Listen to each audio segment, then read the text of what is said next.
আজকের লাঞ্চ বক্সটা ছানা কেন, ছানার মায়েরও খুব পছন্দের একটা লাঞ্চ বক্স। আজকে বক্সে প্রথমেই থাকছে আলুর পরোটা।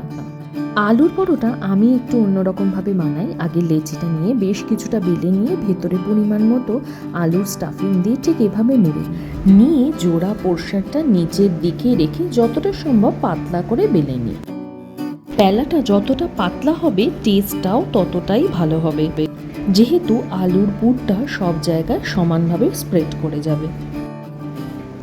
বেলা হয়ে গেছে, এবার চাটুতে দিয়ে আগে ভালো করে শুকনো চাটুতে এপিঠ ওপিঠ সেঁকে নিয়ে খুব সামান্য তেল দিয়ে দিয়ে দুটো পিঠ ভালোভাবে ভেজে নিলে একদম রেডি আলুর স্টাফ করা পরোটা।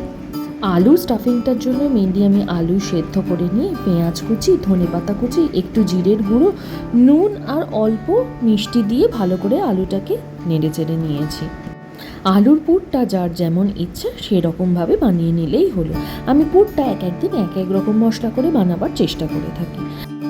আজকে আলুর পরোটার সঙ্গে রয়েছে কিন্তু বেশ ফেভারিট কম্বো যাকে বলে, নিরামিষ ঘুগনি, তার সঙ্গে একটা নতুন গুড়ের সন্দেশ। অলরেডি নতুন গুড়ের সন্দেশ অল্প হলেও উঠে যেতে শুরু করেছে, আর তার সঙ্গে একটা ক্যান্ডি।